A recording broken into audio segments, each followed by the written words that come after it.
It was the first time for the WingFoil Racing World Cup to come to Turkiye, and the venue of Urla is known for good wins throughout the year.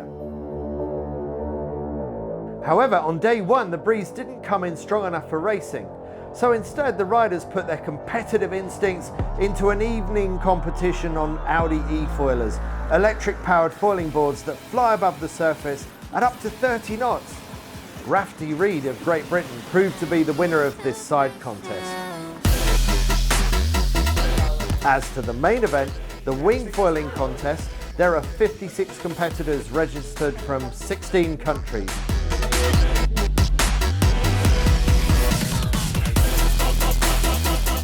Pro Sailing Academy in Urla was set up 2 years ago in cooperation with Fenerbahçe Spor Kulübü. Established in 1907 and best known for its internationally successful football team in Istanbul, Fenerbahçe's sporting interests go much broader than football. With the support and sponsorship of Audi cars in Turkey, this event and this new venue is harnessing the wave of interest and excitement in the fast-growing sport of wing foiling.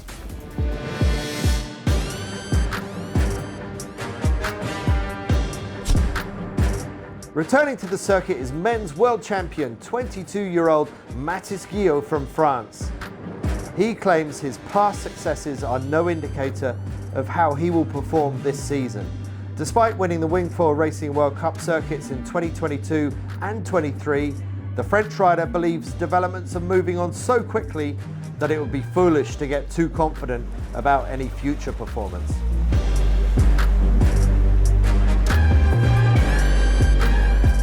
The big new technical development of recent times are the double surface wings, which are enabling riders to sail much closer to the wind and are proving superior to the simpler single skin wings of previous seasons. In the women, 17-year-old Nia Suarez comes into the season with high hopes after the Spanish rider won the final event of the 2023 season in Jericoacoara in Brazil.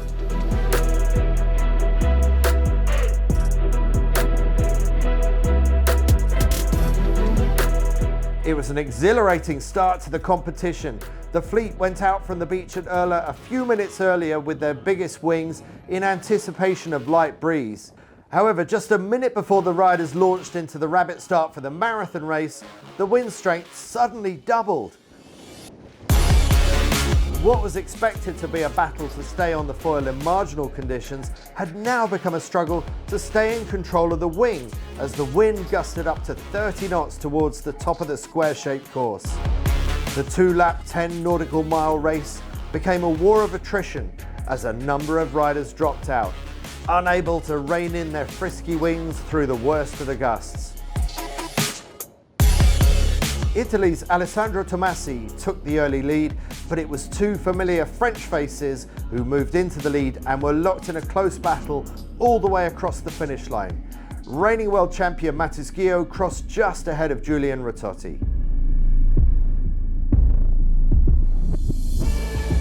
The Sailing Centre at Urla is one local organisation that takes the environment very seriously. It's the first sailing centre in Turkey to be fully self-sufficient by generating its own electricity through solar panels. However, on the water, some of the riders were complaining about crashing due to collisions with plastic debris on the racecourse. So Emre Sürmen, the president of host venue Pro Sailing Academy, contacted the governor of Izmir to raise further awareness of the problem. I called the governor of Izmir right away because I had direct contact with him by chance, and we decided to start a campaign. As soon as this event is over, we're starting a campaign to clean the whole bay. The WingFoil Racing World Cup likes to pioneer new ideas and innovations in the sport. One recent innovation is the introduction of the golden ticket, which means that everyone down to the very last place rider can still win the competition on the final day. The golden ticket is a long distance race for the whole fleet, apart from those top 9 riders who have already booked their place in the 10-rider medal series. After the fleet launched out of the rabbit start, they set out on a 5 nautical mile race around a nearby island. At the finish, Simon Berner of Austria crossed the line in first, and first female finisher was Izet Segura of Spain. The golden ticket winners would join the other semi-finalists to see who would win their way into the four-rider finals.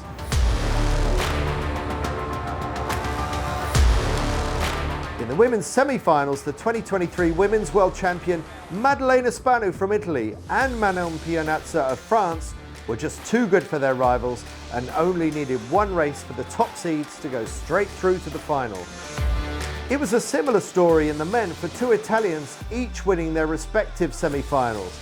Alessandro Tomazzi and Francesco Capuzzo, who also went straight to the finals after a single race. With the wind blowing around 10 to 12 knots for the final, Nia Suarez was fast out of the blocks and was already in the lead by the first turning mark. The Spaniards stretched out to a comfortable lead by the end of the cross-shaped race course and took out the world title in 6 minutes of perfectly executed manoeuvres and high speed. Finishing behind Suarez and taking the silver medal was Poland's Karolina Kluszczynska, and taking the bronze, Maddalena Spanu from Italy. I really like this place. I really enjoyed the organization here. Was amazing. We had food every single day. And yeah, about the conditions, I thought they were pretty good. We had wind almost every day, besides one. And yeah, it was a little gusty, a little shifty. In the men's final, Matisquillo accelerated out of the start and into the lead by the first mark. The Frenchman held on for the win and celebrated victory in Turkey. Julien Rototti from France took silver, and Italy's Alessandro Tomazzi the bronze.